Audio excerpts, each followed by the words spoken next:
What's up, you guys? Welcome back to my channel, Bounded and Bookmarked. I am Jaleesa. As you saw, this is a weekend vlog slash weekend reading vlog. Yes, I'm in a different location in my house. I'm trying to utilize all spaces in my home so that you don't see the same office in my bedroom every time. So anyway, I'm going to be reading Instructions for Dancing and Skyward in this vlog, and I'm challenging myself this month to really seriously read the books on my TBR just because I never do, and I want to give y'all a true wrap-up of all the books that I told you guys that I was going to read in the beginning of the month. So I'm trying. This is me really trying. This book is my Patreon buddy read of the month. A few of them have already finished. I'm excited to get through the whole thing. I'm recording this intro actually at the end of my experience with this book, so if you know, you know how the end was for me. Just a quick synopsis follows this girl Evie who can see visions of the future of couples who kiss, and so she pretty much sees how their romance will go, if it will end, how it ends. But because of the fact that she can see how romances end, she doesn't really believe in love anymore. She's very cynical in that department. And then she meets this guy X, who is the complete opposite. He's a yes guy. He is open to all opportunities,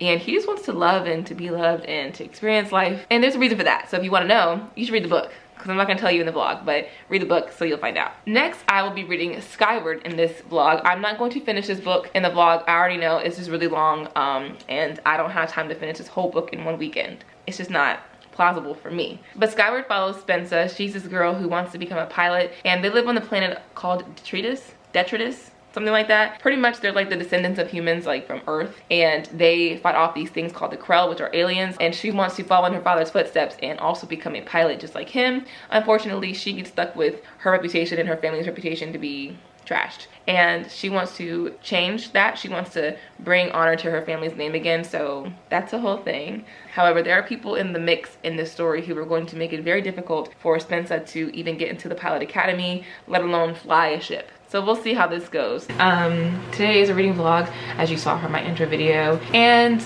yeah, it's gonna be super chill. Today's Saturday, the 17th. Yes, the 17th. So yeah, I'm just gonna be hanging out with you guys for the weekend. Skyward by Brandon Sanderson. I did start this last night. I got to page 30, so I mean, I'm not that far. But Spencer's whole life has been all about becoming this pilot. That's what she's grown up wanting to become and wanting to have for herself and for her family. But Spencer is going to face some obstacles that make getting into flight school extremely difficult for her. One thing I love though so far, the world building is very clear and concise. I appreciate that for this being a sci-fi book. I'm not that familiar with sci-fi. So far it's good. Spencer, I love her. In the prologue, she's 7 years old, and she's just such a firecracker. She's very much a go-getter, very focused on what she wants. She's the kind of kid who has a dream, and you can't say anything to her to deter her from her dream. I love that about her, because I think that there's a lot to say about a person who has a goal in their life and that they just will stop at nothing to reach it. And so we fast forward to her being 17 in chapter 1, and I'm hoping that she's still very driven, still very passionate, still very focused on her goal. But I kind of want her to be the kind of character who makes these very not well thought out decisions, just because it makes for a more fun, reading experience for me anyway. I don't want her to frustrate me, but I do want her to just be a 17-year-old who just doesn't always think things through, because I know at 17 I thought some stuff through, but not everything. But yeah, also in this video, I'm not doing this right now because I have to go eat breakfast and make coffee and stuff. I haven't ate yet, but I will be unboxing the June Owlcrate box. Is that upside down? It is. Hold on. I'll also be unboxing the June Owlcrate box. I have a code for this box, by the way. Well, for this book box company, not for this box in particular, but my code is bookmarked, and it gives you 10% off your first subscription. So okay, I'm gonna go eat now. So this is the part of my vlog that I tend to enjoy the most. This is the June Owlcrate box, and like I said before, I have a code. It is bookmarked, and you can use that for your first subscription. You'll get 10% off, so that's always super nice to get some money off your first subscription box. So we're gonna dig into this box today together, and yeah, let us begin, shall we? Oh, okay. You have the spoiler card, which I'm not going to take a peek at because I don't want to spoil myself. So this first thing I'm looking at, I had no clue what it is, but it looks super cute. Oh, it's a lunch tote. And the cool thing is you can fold it up, so it's not gonna take up a lot of space. So this is the lunch tote. It has a Velcro opening. But yeah, it is in fact insulated, so that's nice. So this box here, let us open it and see what it is. This is really cute. It says summer was a book of hope. It has a little handle on top so you can, you know, twirl it around, all that good stuff. So I'm gonna open up this blue pouch. Fable Wayfinder coin. Let's get into this coin for a second. Also ignore how long my pinky nail is. I have no idea where this comes from, what book or what fandom, but it's really nice. I think I know what this is. I think this might be a letter opener. This is so nice. It looks like just a key, and on it it says, no story ever truly ends as long as it is told. So, oh, it is a bottle opener. I lied to you all. It's not a letter opener, it is a bottle opener. I see it now on the end. Wow, okay. So next is the monthly enamel pin, and yeah, let's see what it says on the front. So this is a monthly enamel pin. It reminded me of a strawberry for some reason, but it says on the front, you can be more than what the stars wish for. And that is a beautiful thing. But as always, these pins are just so daggum pretty. Now it is time for the star of the show, and that would be the book. I have no clue what the book is gonna be. So 1, 2, oh wait, there's like mad stuff in here. This is the Owlcrate edition of Sisters of the Snake. Oh, and we have the author note on the back. So we're gonna open this now. I'm not sure what the original cover looks like of this book. So I'm assuming they're sisters who wrote this book. Wait, that's so cute. I didn't know that this was written by 2 sisters. So let's find out what the book is about because I don't know.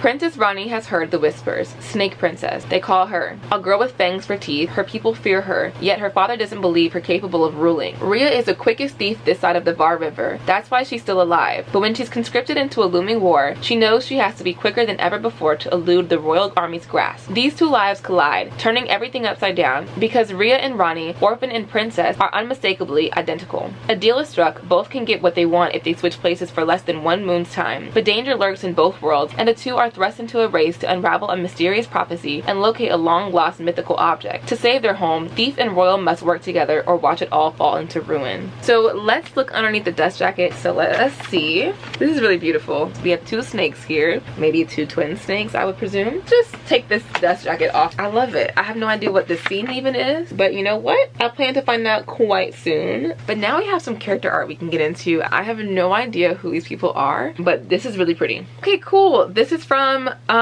6 Crimson Cranes. I would guess that this is a bookmark. Okay, and then we always have this other card in here that just tells you the July box. So just a little preview if you want to know. The July box I'm like really stoked for because I know the book already, and I just think that this box is going to be incredible. So the theme for the July box is potions and poisons. So let's go through what every item is and where they come from. So the lunch tote, it is called the Terrasin lunch tote, and it's from Throne of Glass. So I have never read that book, so I don't know who that is, but the artist is Janine Lacour. This is a foil art print of Laszlo and Sarai from Strange the Dreamer, and it was illustrated by Kim Karlika. This bottle opener comes from the Starless Sea, and it was designed by Pineapple Sundays. And oh, it doubles as a magnet. That is actually really cool. Our very adorable summer water bottle was designed by Macarena Chomik.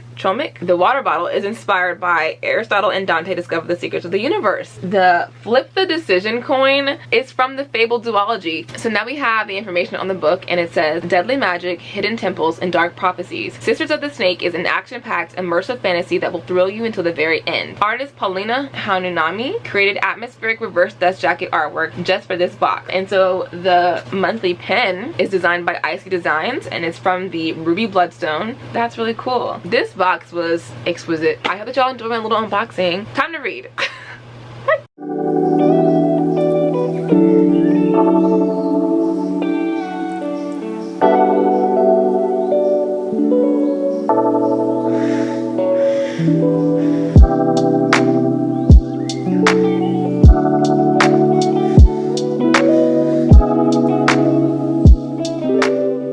Okay, so just like really fast, I'm in the kitchen. I have read a bit of Skyward, but like not a whole lot, as you can clearly tell. So I'll be staying up quite late tonight to get some more reading done. But I do have some like feelings already about the story. I mean, so far so good. I will say Spensa, love her still. She's such a fighter, and I love that about her, that she has this fighting spirit still. There's this character, her name's Ironsides, but like her position, she's an admiral, so she's like the head admiral, right? But the admiral is really terrible to Spensa, and pretty much just made her feel like, you know, I don't know why you showed your face to take the pilot test, because you're not gonna become a pilot. If I have anything to say about it, Ironsides sucks. Like, she sucks as a character. I hate her character so much already. I pretty pretty much like no one except for Spencer. Also, I have a really exciting video planned for next weekend's readathon. Plus, I think this vlog idea that I have is gonna be like a fun one. So my idea for the 24-hour readathon this weekend coming up, so the weekend of the 24th, I'm gonna do a reading historical romance vlog because y'all know I have pretty much sworn off reading historical romance. Like, it's not gonna happen, but here I am. It's gonna happen. I'm gonna do that, and I'm thinking about also kind of like watching Bridgerton during that weekend too, just kind of get like into the whole theme of the video and stuff. I think that might be kind of fun.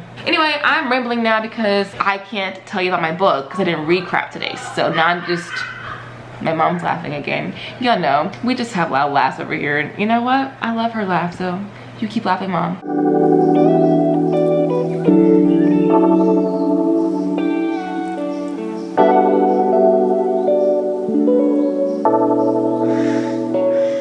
So we are here to talk about Skyward. Right now it is 1:10 in the morning on technically Sunday. I got to page, I can show you. I'm using my book as like a makeshift tripod on my bed. Here's a book. I got to page 100 like 5 minutes ago. So here's the thing. I'm loving it. I have always been so afraid to read Brandon Sanderson just because I've said before I love sci-fi movies and TV shows. I absolutely love them. But books has always been just kind of a fear of mine that I just won't enjoy it as much. But so far, Skyward is so freaking good. Spencer, aka Spence, she wants to be in the DDF, so in order for that to happen, she would have to go to fight school. Her journey so far with fight school has been really fun. She gets like nothing handed to her, but Spencer is turning out to be the kind of character that I was hoping for. She is reckless and very focused, a little irresponsible. She makes irrational decisions, and I was hoping that she'd be that way. I feel like it makes her journey that much more important because I'm hoping that she'll go through this growth where in the beginning she was very, you know, irresponsible, and then slowly and gradually just kind of maturing. I'm enjoying the writing. It's really good. I feel like Brandon Sanderson has a way of writing so succinctly, kind of leaving out nothing, kind of making you never have to question what just happened or anything like that. I mean, I'm having fun. I'm also listening to like some sci-fi ambiance music while I read, so that's also a good time. My prediction for my rating for this book by the end, I think that it'll be no lower than a 4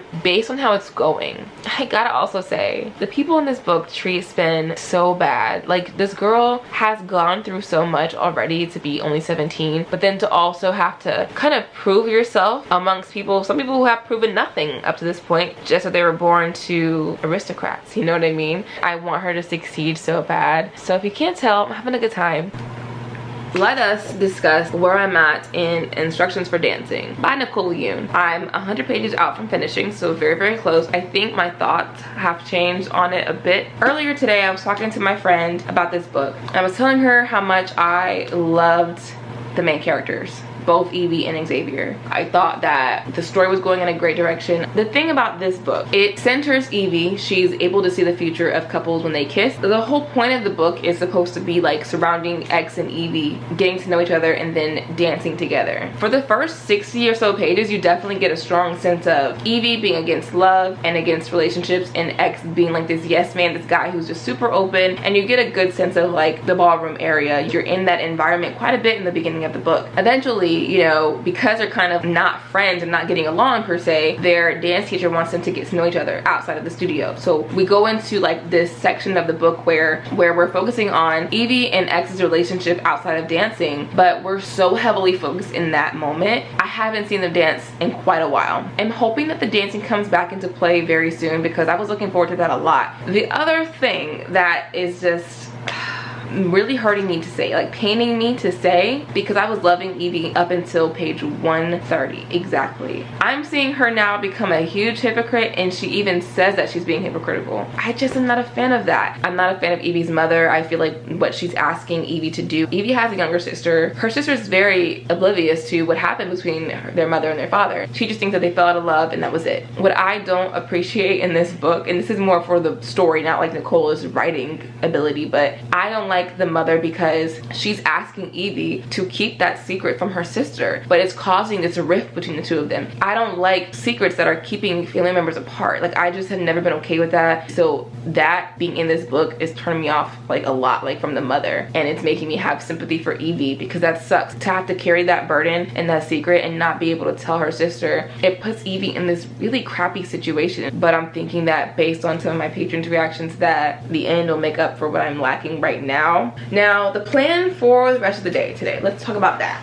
I really want to take a nap, but I know I cannot do that because I'll get nothing done. So I'm thinking right now I'm gonna keep reading instructions for dancing. I'm gonna try to finish it in this next sitting or whatever. I have to eat dinner, and then Big Brother comes on at 8 o'clock, and then Love Island comes on at 9 o'clock, so I have to watch that too. But while I'm watching those things, I can read Skyward, I'm thinking. But yeah, so let's go in my room. Greetings. It's almost 2 a.m. I literally just finished instructions for dancing about 15 minutes ago. I cried really hard. I will insert a photo right here of me sobbing. Earlier, I think when I was talking to y'all, I said that I wasn't really feeling that portion of the story. I wasn't feeling Evie's character, but then she started to grow on me again, more so because of her relationship with Xavier. I feel like the two of them made me like her more in those moments because I liked her in the beginning, but there was a couple of things that I just wasn't vibing with. Remember how I said Evie's able to look into the future when she sees couples kissing? So we saw some things, whatever, you know. I can't say why I was crying because that's a spoiler. It's a huge spoiler, but what I will say is that for Nicola Yoon, I read her author note, so like I know kind of like why she wrote the book the way that she did. I think that this is kind of important to mention that this book is like, it's kind of a happily ever after, but also kind of not. I don't know how to explain that. It was hard to read. I don't know. I'm sorry. I'm saying sorry because I don't really know. Like, I'm getting emotional again. I'm trying so hard not to. I just wasn't expecting that from her because again, I'm used to a certain type of story from her, and this was not that. I mean, it was a good book. I gave it 4 stars. I am now about to read some more of Skyward. I'm probably gonna read about 50 pages and then call it a night. It's already 2 a.m. and then that'll probably be all I read for this vlog. But all right. Okay, it's me again from the beginning of the video. It's time to wrap up these 2 books that I read this weekend. This was a long weekend in terms of my reading. As you saw, I didn't get to read as much as I wanted to read. I definitely had every intention on reading more. It's just that between school and just my home life, yeah, I don't really have a lot of time on weekends to read like I want to. I actually have more time on the weekdays to read, but this was a weekend vlog, so here we are. But let's discuss first Skyward. We'll discuss the other book in a minute. We're gonna discuss Skyward first because I got to page 119. So that's as far as I got this weekend, which is not bad. I'm gonna keep reading throughout the week because the goal is to definitely finish this before this weekend because this weekend is our monthly 24-hour readathon and I don't want to carry this book into the readathon. So far it's going really, really well. I genuinely love Spence's character. The girl goes through quite a bit in the first 50 pages. So seeing how many people are working against her, her character handles it with such grace and just such charisma, and she's just like, I'm not gonna let these people tell me that I can't do something, you know? I'm gonna do it, and they can make it as hard as they want to make it, but I'm gonna keep fighting until the very end. I'm gonna keep going through this battle, and I'm not gonna give up on myself because she knows her ability and she knows what she's capable of. Now, in terms of like other characters, side characters, Cobb, if you read this book, you know Cobb is amazing. I love his character so far. He's like that dry teacher who just makes jokes but doesn't make jokes. Character is very funny. I like that there's like this humor in the story as well because it's kind of a serious story. We're reading a lot about cadets, kids that are in school to become pilots, and so you have these teenagers who all think that they're gonna be the #1 pilot. Lots of egos to work with, lots of banter between some characters, and you just have this competition that I love between them. Brandon's writing is honestly, it's pretty good. I don't know, he writes in a way that's just really easy to follow, at least for this story. I don't know about his other books. He's able to kind of tie in themes like, you know, mechanisms that you just probably are not familiar with, but you could read it in a way where it feels like you know what he's talking about. Because I mean, there's a lot of terms in here with like the ships and stuff that I do not recognize, but he writes it in a way that makes you feel like you do know what he's talking about, which I do like about it. Like, other than that, I don't have much else to say about the book so far, just because I'm not that far into it, but so far I'm having a good time. So now let's talk about the book that really ruined my weekend. And I mean ruined my weekend by, it wrecked me to like my core, my center. I just was not ready for the emotions that flowed from me when I finished this book, and that book is Instructions for Dancing by Nicole Yoon. Going into this story, I really just thought I was reading a, you know, very wholesome, super adorable YA fluffy romance. That's not what the heck I got. I got some of that in the beginning and the middle. The end was the complete opposite of that, but I can't give too much away because then I'm gonna give away like a huge spoiler, so I can't even do that. But the one thing that I feel like she did so good.